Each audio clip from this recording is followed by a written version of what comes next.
Yo, selamat datang buat teman-teman belajar trading. Jadi di malam hari ini kita bakal bahas saham Koal, dimana kita udah jarang mention Koal lagi nih. Masa teman-teman gak kangen gitu kan? Jadi di hari ini Koal sebenarnya juga masih terkoreksi ya, bisa dibilang seperti itu. Tapi ada beberapa memang Koal yang masih naik. Ya walaupun tadi di awal sesi mungkin di awal-awal pembukaan jam di IHSG sendiri Koal sempat naik di awal-awal, bisa kita lihat di sini naiknya juga cukup lumayan. Tapi kalau kita lihat di closing ya mungkin masih banyak koreksi. Jadi semoga aja teman-teman gak ada yang nyangkut di awal sesi takut ketinggalan gitu kan. Apalagi di pom-pom sama grup sebelah, dan teman-teman pasti udah udah pinter lah buat teman-teman juga. Jadi kalau kita lihat hari ini IHSG dia turnover sampai 12,9 triliun. Jadi ya cukup lumayan lah ya, 13 triliun. Biasanya hanya 10 sampai 11 triliun. Jadi agak males juga kita nontonnya. Kalau kita lihat juga hari ini asing net sell 68,24 billion. Kalau kita lihat tadi ya udah ada tanda-tanda gitu kan, waktu merah di sini admin juga udah ngasih tahu nih.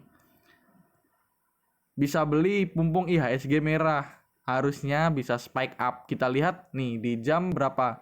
9:08 nih. Admin nge-share 9:08 juga.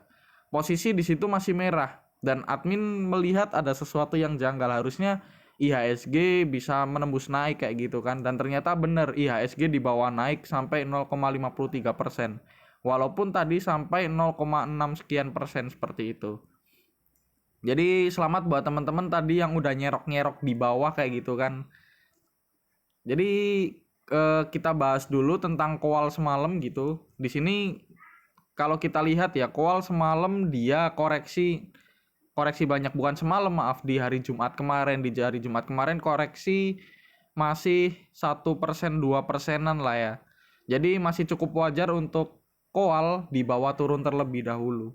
Kalau kita lihat juga hari ini ada beberapa memang bulan-bulan tertentu yang udah mulai naik, termasuk bulan Desember.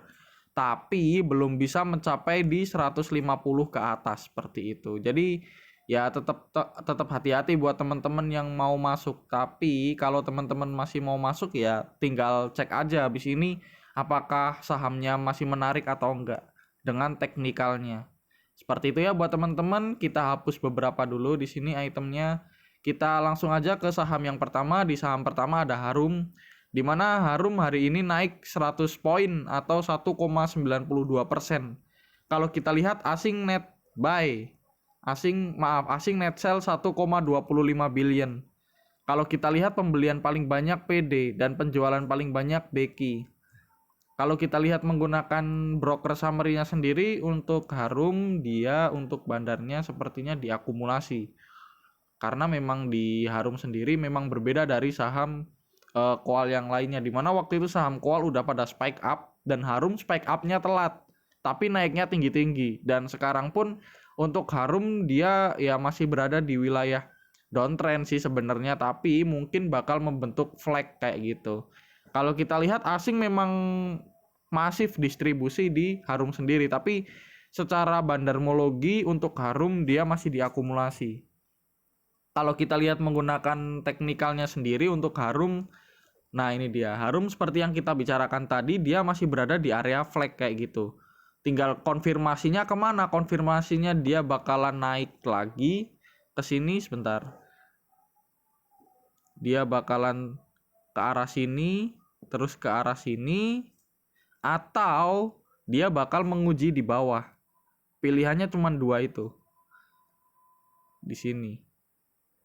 Ya tinggal mana yang lebih dahulu merespon seperti itu. Apakah akan ada berita-berita bagus? Karena berita-berita bagus kalau seumpama di saat merah itu biasanya memang banyak banget nih di sini kita lihat. Seperti contohnya tadi udah di-share juga sama teman-teman juga di sini, mana ya? Sebentar. Intinya Cina udah mulai mau pembelian Koal kembali seperti itu. Itu mungkin menjadi berita yang menarik di Koal. Kalau kita lihat juga tadi untuk harga Koal udah mulai naik. Ya tinggal pasar merespon yang mana, apakah pasar udah mulai males lagi sama Koal ataukah belum.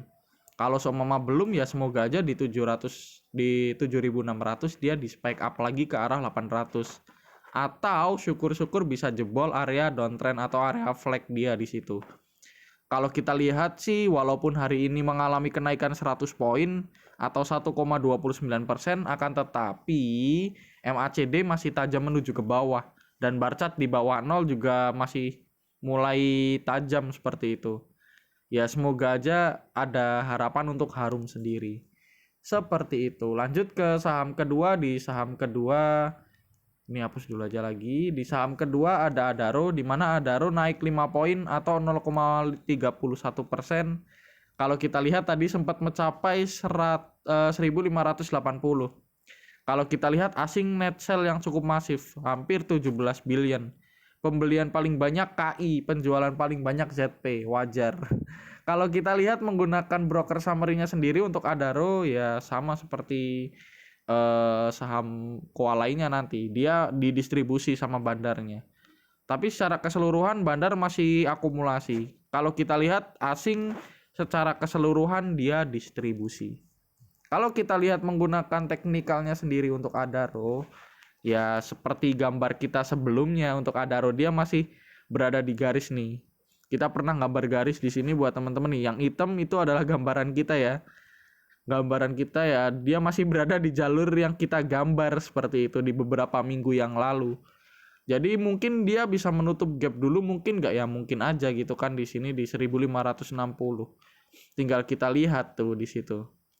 Waktu itu dia masih nutup gap di sini dan sekarang udah mau nutup gap di bawah. Selamat buat teman-teman yang udah nonton juga. Dan kalau kita lihat MACD juga masih tajam menuju ke bawah, terus bar chart di bawah 0 mulai tajam lagi kayak gitu. Jadi menurutku belum ada tanda-tanda untuk masuk kembali di Adaro. Seperti itu ya, mungkin dia bisa nutup gap dulu. Kalau seumpama dia mau lebih ringan lagi. Entah lebih ringan dia naik atau lebih ringan dia turun. Lanjut ke saham berikutnya. Di saham berikutnya ada PTBA, di mana PTBA hari ini sempat naik di 550, terus diturunkan satu tik di 2.500, lalu dia ditutup sama seperti previous close kemarin di 2.510. Kalau kita lihat asing net sell 10 billion, penjualan paling banyak Credit Suisse, pembelian paling banyak AK. Kalau kita lihat menggunakan broker summary-nya sendiri untuk PTBA dia didistribusi secara keseluruhan sama bandarnya. Kalau kita lihat asing sama seperti bandarnya, dia distribusi parah kayak gitu kan. Kalau kita lihat menggunakan teknikalnya sendiri untuk PTBA, nah ini dia PTBA pas banget berada di support 2.510. Ya tadi sempat jebol ke 2.500 tapi ditutup di 2.500 kembali. Kalau kita lihat di bawah juga masih ada gap gitu kan, sama seperti Adaro. Ya kalau seumpama besok merah dijebolin 2.500, dia masuk ke area 2.490 ke bawah ya. Potensi menutup gap terlebih dahulu mungkin seperti itu sebelum rally, kalau ada rally di bulan Desember. Seperti itu. Jadi harusnya kalau seumpama dia jebol 2.500, kita wait and see dulu aja. Atau besok teman-teman pagi pasang pasang pembelian di 2.410 atau 2.420 seperti itu. Kali aja dikasih kayak tadi Adaro. Kayak gitu kan. Dan kalau kita lihat MACD juga masih tajam menuju ke bawah. Terus bar chart di bawah 0 semakin tajam. Jadi belum ada tanda-tanda yang bagus untuk beli di area sekarang. Bisa kalau teman-teman mau beli buy on support, tapi dengan resiko dia masih bisa turun. Tapi kalau kita lihat di harga komoditi koal yang tadi kita lihat, ya kemungkinan besok bisa dibawa naik dulu tipis-tipis 1%, 2% mungkin, baru diturunin. Seperti itu skenarionya. Kalau teman-teman mau beli ya, kalau seumpama udah cuan 1%, 2%, jual dulu aja. Kecuali dia bisa nembus 2.600-nya lagi dan di atas MA5 dia. MA5 dia juga ditinggalin jauh di sini kan, bisa kita lihat di 2.610 sekarang. Jadi gitu untuk PTBA. Lanjut ke saham berikutnya. Di saham berikutnya ada Indi, di mana Indi adalah saham yang paling random di antara saham-saham koal lainnya. Dimana dia spike up spike down-nya sangat kenceng gitu kan. Kalau kita tahu dia hari ini minus 5 atau 0,31%. Dia net sell sama asing, pembelian paling banyak AK, penjualan paling banyak KK dan juga BK. Kalau kita lihat menggunakan broker summary-nya sendiri, untuk Indi dia didistribusi sama bandarnya. Sama asingnya secara keseluruhan juga didistribusi. Teknikalnya untuk Indi, memang Indi ini kalau di dalam kelas mungkin jadi siswa yang paling random gitu kan. Dia ada support di 1520. Aku udah bilang di sini dia ada area sideways di 1700 sampai 1820, 1815. Kalau seumpama jebol ya dia bakal menguji support. Kalau dia naik dia bakal menguji resist di sini. Dan ternyata bener dijebol ya. Mungkin kalau buat teman-teman yang mau nunggu bisa nunggu aja di area 1520 atau 1525 seperti itu. Kalau mau kalau yang udah beli di daerah atas gimana Bang? Ya tanggung gitu kan. Kalau yang udah beli di daerah atas untuk Indi sebenarnya bukan saham yang bisa digunakan untuk swing trade kayak gitu. Apalagi buat teman-teman yang nggak punya banyak waktu untuk pantengin market kayak gitu. Harusnya teman-teman tahu kriteria-kriteria mana sih yang bisa dimasukkan di watchlist swing trade dan mana yang nggak bisa kayak gitu. Karena admin pun yang lihat harga dari Indi gitu, kalau seumpama masuk juga deg-degannya parah banget, dimana dia di koclak-koclakin kayak gitu, naik turun kayak roller coaster. Jadi kalau seumpama yang udah di 2000 jadi tanggung banget beli di 2000, sekarang udah di 1600. Ya mungkin bisa nunggu di bulan Desember, kita nggak tahu kayak gitu. Lanjut ke saham berikutnya. Di saham berikutnya ada Doit, dimana Doit dia hari ini terkoreksi 1 tick atau 2 poin, 0,68%. Asing net sell 626 juta. Pembelian paling banyak CC Mandiri Sekuritas, penjualan paling banyak AK. Kalau kita lihat menggunakan broker summary-nya untuk Doit di distribusi. Secara keseluruhan juga Doit didistribusi sama bandarnya. Asing masih masif keluar. Belum ada tanda-tanda pembelian kembali di Doit. Kalau kita lihat Doit dia membentuk, nah ini dia. Membentuk pola apa ini? Head and shoulders. Jadi kalau seumpama jebol dari 290 ya mending wait and see dulu aja buat teman-teman. Dia bakalan turun ke area 284. Kalau seumpama 284 jebol, ya siap-siap aja dia bakal turun lebih dalam kayak gitu. Padahal Doit belum kemana-mana sebenarnya dia.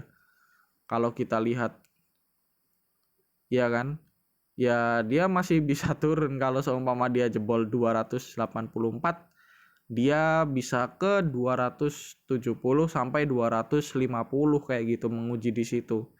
Jadi mending wait and see dulu aja deh kalau yang belum punya dari Doit. Kalau yang udah punya nanti tunggu aja di daerah 280 sampai 284. Kalau seumpama jebol, jual dulu aja. Sayang kalau nunggu lama-lama kayak gitu. Itu cuman saran sih. Jadi gitu untuk Doit. Volume juga hari ini kecil, tapi MACD mulai membentuk dead cross. Jadi hati-hati buat Doit. Lanjut ke saham yang terakhir. Di saham terakhir ada ITMG.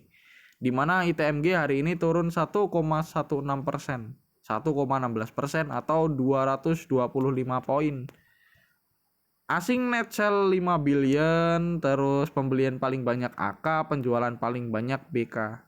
Kalau kita lihat menggunakan broker summary-nya sendiri ya sama seperti saham-saham koal lainnya. Asing masih distribusi secara masif.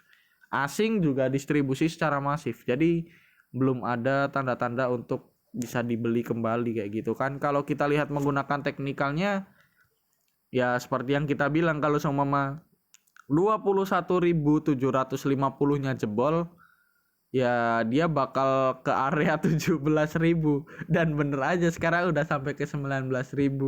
Walaupun tadi pagi sempat dipom-pom sama grup sebelah gitu kan, ternyata dia mau buang barang kayak gitu. Jadi buat teman-teman tetap hati-hati kalau mau membeli atau menjual sesuatu. Pastikan teman-teman punya analisanya. Jangan hanya sekedar mengikut-ikuti kayak gitu. Nanti kalau udah cut loss baru bilang, wah gara-gara si ini nih, gara-gara grupnya ini nih. Enggak, gara-gara teman-teman sendiri. Kalau teman-teman punya analisa, teman-teman nggak bakalan menyalahkan orang lain kayak gitu. Jadi entah kenapa orang Indonesia lebih suka menyalahkan orang lain terhadap apa yang kita lakukan kayak gitu. Kalau kita lihat juga MACD dia masih tajam menuju ke bawah, memang belum ada tanda-tanda untuk beli gitu.